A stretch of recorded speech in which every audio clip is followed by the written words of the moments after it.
Hello everyone and welcome back to another episode of Hermitcraft. We are currently standing in a wonderful place. A strange place though, it's a creeper farm, peeps. Look up there into the dark, ominous heights of the creeper farm. This is made by Good Times with Scar. And it is a fantastic creeper farm because it is producing insane amounts of gunpowder. That is absolutely crazy. And I was over here just helping Scar fix a little bit of redstone. And I gotta say, he is a madman. He's built this entire thing out of obsidian. I don't even understand it. I don't even understand it.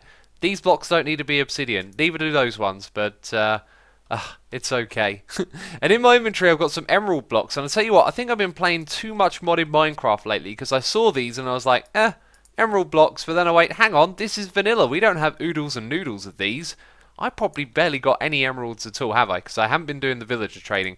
I think my sound is also off because I was AFKing at the string farm. And peeps, when I record these episodes, I generally record them advanced, especially this time of year because things can get very hectic. And I haven't seen your feedback on the last one, so I don't know if we're going to be going to the string farm and, you know, making that place look interesting. But I got other plans for this episode, and for right now, we're just going to fly around and look at Scar's area here. This is pretty fantastic. The CDF. I feel guilty that I don't know what that stands for because I watch Scar's videos. But you know what I'm like with information. In one ear, out the other. I'm just a derp, you know. But that's a wonderful helicopter. Anyway, while I fly back to my island, I'm going to announce something. And this thing is going to happen tomorrow from when the video comes out. So when you're watching the video, it could be happening right now. It could be that it's already in the past. Hermitcraft Xmas live stream day. We are doing a little something. Is this Wells's castle over here? I love this place. This is seriously cool. I am too easily distracted. Let's focus. On Monday the 18th of December there will be a Hermitcraft livestream day. You can see the schedule on your screen. You can see some of the different time zones, and in the description box there will be a link to my time zone, which is GMT, so you can figure out the difference for your time zone, and then you'll know what Hermit you want to watch is streaming when. So that'll be happening on the 18th, the day after I posted this video. And hi, welcome back to my base. Looking glorious as always over here, but we're going to pop into the nether to show you what I've been doing in there. I've just put the finishing touches on this tunnel, and I gotta say, I think this might be my favourite of all of them. These textures on the side here look so good together when they're lit up. It was dark and gloomy a moment ago, but I finished putting in the lamps and also putting in string on the side to hold up this powder. Because it will fall down without string, right? So the string farm has come in useful. I definitely couldn't have finished that tunnel without it, and it joins this one here like so. We're going to stick around in the nether though. I want to head over to another tunnel, the entrance to the string farm, and down there we've got a little bit of work to do at the entrance. So I've just fished out some resources from the base. This is the little bit that we got to do over here, basically a foyer area. I'm going to rip out the packed ice. The tunnel is going to start somewhere around here. We're not going to have all these stairs and bits going along the middle here. And I want to open up the rooms so the portals aren't kind of in the way, because when it's 3 blocks wide like this, they are pretty much just a pain in the butt, right? They are sort of going to block the view of this as well, so we're probably going to have to pull the room out. And I think what I'll do is I'll take the tunnel design and use that as a way to expand the room. So we can have it go sideways here and put some redstone blocks in back there as well. We can use the snow on the roof, although I might want to raise the roof around here a little bit. But if we just dig out some of this... Oh, apparently there's a cave around here. And some quartz as well. When you come through the bit at the end there, I want to be able to see more into the room, if that makes sense. Yeah, I think we can make this work. It'll be alright. Oh, escaping. One sheep was escaping. Can't place blocks there. That's very bad. I don't want them escaping. I mean, I can't remember what they were for. I said that last time we were here, right? But I just thought, get back in there, you sucker. Come on. Push. Push. Ah! Gotcha, right, you ain't getting out of there now. In fact, I can get in here with them, and maybe with me pushing them out of the way, we can... Aha, there we go. Maybe the other one as well. Excellent. Problem solved, although I don't know what the fate of these sheep are. This bit's always hairy, but it's worked out just fine. I've been conducting an experiment to find out how stupid sheep are. So I dug a hole, which will be behind the wall, and it's too deep, and I'm not sure... Oh, what happened there?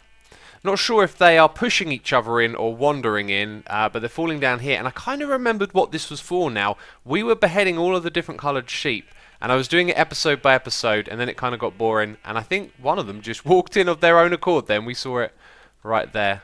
Hi, I won't push you, you're trying to go in the other direction.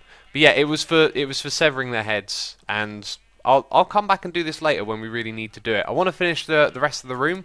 Got this border going around the outside here, sort of redid things here, so there's a gap of 4, then there's a gap of 4 between the portals, and a gap of 4 again, so everything is kind of neatly laid out.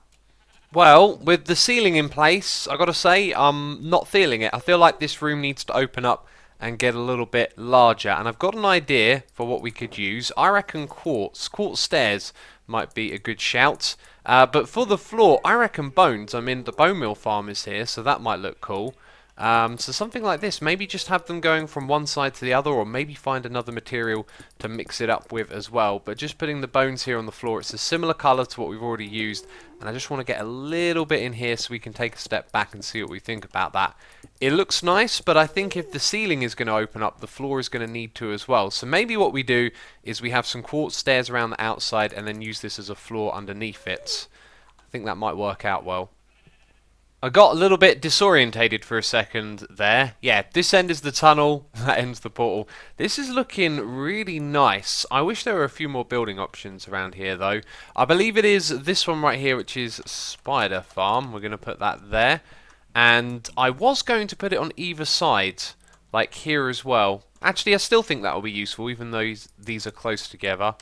And I've got to say, these wooden signs leave a fair bit to be desired. I played a fair bit of modded recently, and just starting to get into that building groove where you see all these different blocks that modded offers you. Then you come back to vanilla, and sometimes your options feel very limited. I just wrote Spider Farm, didn't I? This one is Skeleton Farm. There we go. And I'll change the sign in just a second. So I was thinking about trapdoors. Iron trapdoors around the sides of these blocks would have been really great, because the colour would have tied into this room. But then you've got to power each block, and so you can't put the trapdoors on each side. But imagine them being iron and covering it all the way up and across like that. I reckon that would have looked really good. And wooden, I don't think it'd work in here. I am struggling to find the gaming district portal. Of course, we've got a new nether hub, but all of the tunnels and stuff have been rearranged, and I stumbled upon this, which I've only seen in Joe Hills' live streams. This tunnel is an opportunity to visit Joe Hills' Red Sky Bay. Now, beware, I'm about to do an impression, okay? No guarantee this isn't going to be awful. Howdy, yo. Joe Hills reporting here, as I always do, from Nashville, Tennessee. Oh... constructed as it always is around the Red Sky Bay, I've heard folks say, red sky at night, sailors delight, red sky in the morning, sailors take warning. But have you heard, it's a bit of a delay here as we walk across purple sky forward, Hermit's Head shoreward. Welcome to the Red Sky Bay. We're not actually going to go into the Red Sky Bay today. I just wanted to check this out. I love this. This is really cool. Joe's building on a large scale here. Looks very interesting, this project. I don't think any of this leads to the gaming district, though. But a really cool little project. Just wanted to show you it quickly. Aha! That is a decent site. I went through one of Joe Hills' portal after roaming around the nether for ages and collecting lots of nether quartz. And I need some rockets here. What is this? Tesser Pool Encampment. Okay. I don't know what we've stumbled upon here, but we are obviously in the area to finish off the Boat Bros game, and a couple of things to mention. Tango and Zedaf actually played through the game before it was finished, so if you watched their video and saw them struggle with it, that's their own fault. We're going to be finishing this up today. That includes decorating the place, and Zedaf has come around here and actually built some paths sort of going directly into the redstone, and the redstone which is unfinished, and then across the top here. I'm probably going to end up removing these. I feel bad about that, but we didn't really get an opportunity to finish what we were up to, and this stuff is kind of directly on top of where we were going to be building. Also adding a path over there, which kind of makes our little entrance here redundant. So there's a lot of stuff here that's basically going to change. I'm just checking out where these paths go, though, and they don't actually really lead anywhere else than here. And we were going to build a foyer area, and there was all sorts we had planned for this. And I was speaking to Python, he's going to be working on this soon as well. So I'm going to pick out a few bits to change and tweak around here, and then I'll be leaving the rest to Python. But we're also going to be finishing the game. One other thing to mention is that I made a mistake. I kind of pointed it out. Oh, that didn't work. I need something to jump off of. I made a mistake with the last part of this game that I did. Okay, so the original pattern that I was building with over here, it changes along the way. And I couldn't quite figure out where the change started and ended. But notice how there is like these bits here with just trapdoors and then 2 pillars, just trapdoors, 2 pillars. If we go back over here, you'll see it's different. It's 1 pillar, 1 pillar, 1 pillar, 1 pillar. And, oh, what happened there?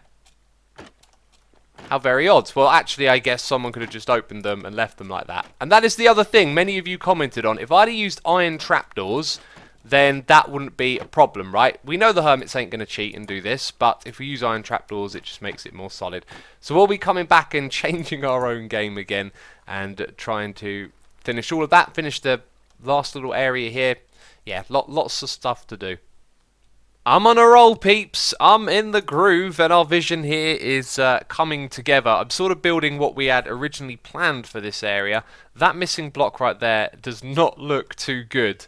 Do I have any stone on me? No. Let's go and grab some more, and we'll fill that in as we go past. So I've removed Zenaf's paths first of all, and changed this one over here, so it's a little bit higher going along there. It kind of, you know, matches this. So we've got a build palette over here. I'm really disorganized. I just realized as I hit record there's so much to talk about.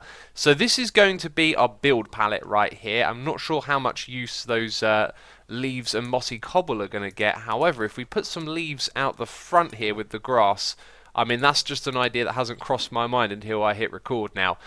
So the dark oak here is going to act as a barrier for where the walls and where the structure of this entire thing is going to go. And I'm not sure where exactly this path is going to lead to, because we deliberately built this here so that, you know, we wouldn't get in the way of anything else. So I'm not sure if this path is going to stay here or not, but I've sort of lined it up so you can walk through here and go into this area. The plan was that you were supposed to hop across the lily pads, but I decided to leave this nice and low down on the sides here, because otherwise we would build it up bigger than Zedaf's path, and I want you to be able to stand here and look in and see the garden. And the view's very nice, you know, so that's worked out pretty well. You can make your own way across here. I'll come back and add more of these leaves later on, maybe like that going into there. Yeah, that's good. I like the leaf placement. Let's grab some stone bricks and try and jump onto this successfully. There we go. So yeah, we're using these 2 woods here as sort of our perimeter, and then some stone bricks as the pathway up to here. I've just finished creating the shape of this room.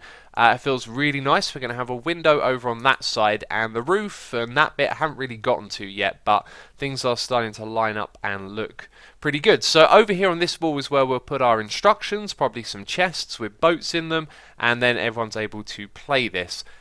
So this second challenge, I watched Tango play it, and I realised that even though you intend things to work in a particular way, sometimes players will just see something entirely different in your challenge. The way this is supposed to work is that the player in the boat is going to be going through and activating the tripwires, and it's up to the second player to be watching them and doing the jumping, right? Like, they've got to get the timing right as the other player goes through. Tango's playing it the other way around. He was trying to sit where the tripwire was so that the other player could jump onto the next block. And I think because of that, we're going to have to change up the redstone or something about this challenge to make it a little bit more obvious to what the player expects to happen.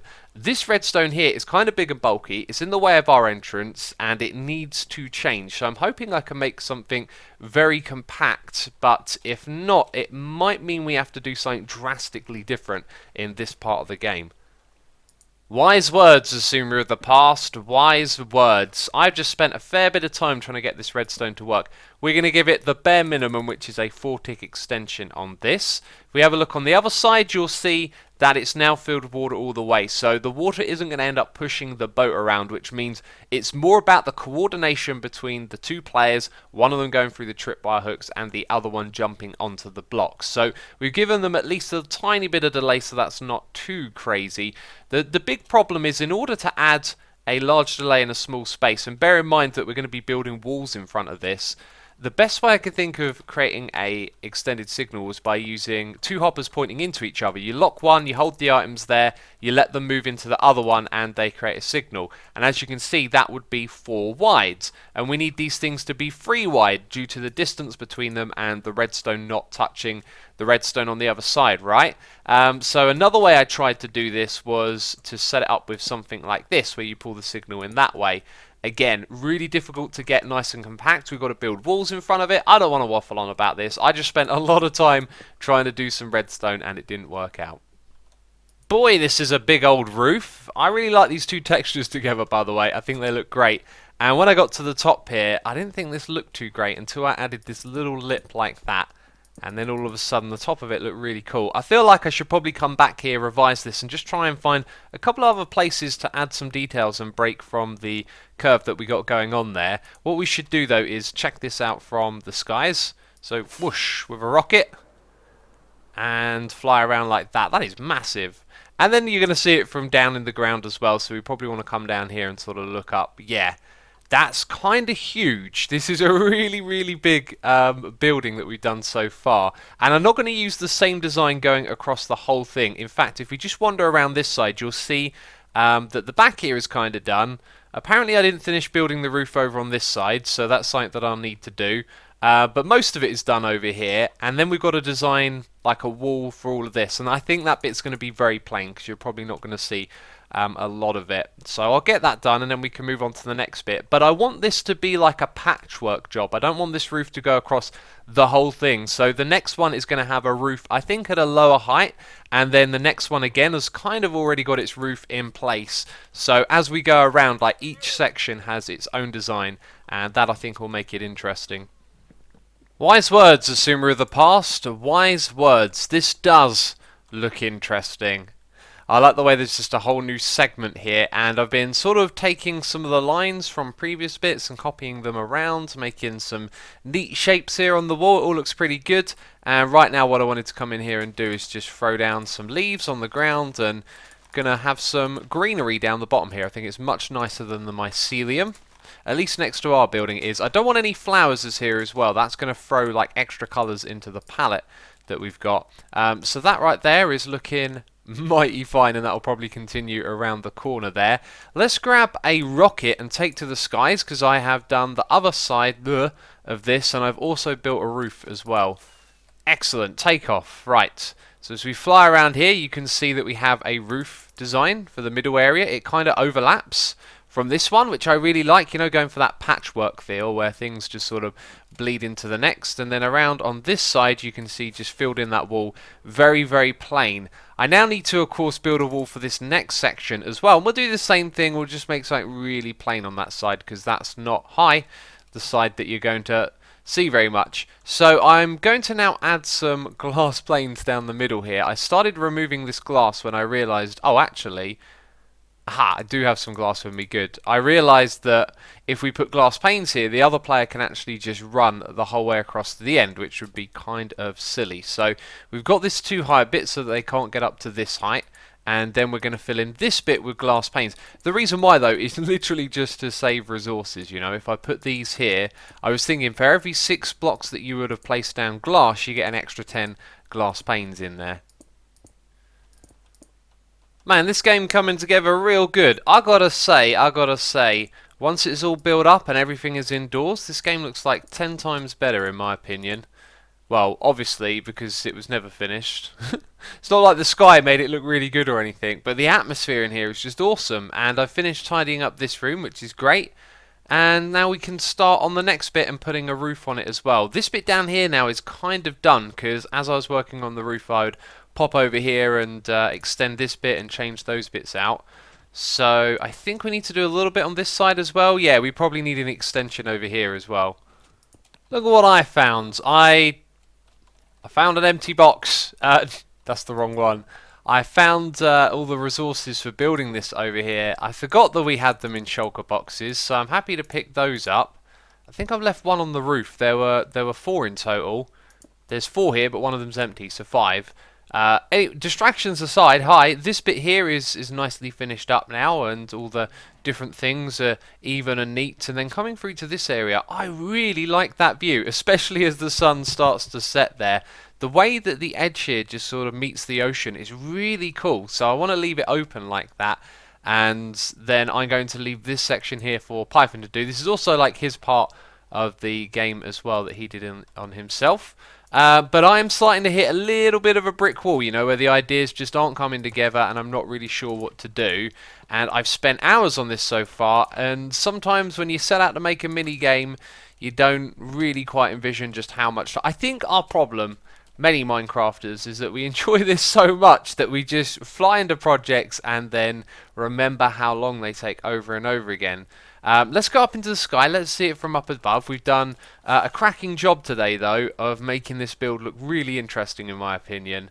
Like, it looks like there's fun and adventures inside. And we've got 2 big roofs done. We're going to do another one over here. Python's going to get involved in this. I've also, just tidied up this side. And you can see how some of the lines and the shapes are the same as this side over here, just without the detail. And I think that's the way to go, you know, because this side over there isn't as visible, of course. Well then peeps, that's about all I've got time for today, and I think we did a really cracking job on the outside of this game. It is going to be awesome when it's finished. Still got a long way to go though. If you enjoyed the episode, leave a like. As always, thank you for your support, and I will see you in the next episode. Ciao for now. Bye bye.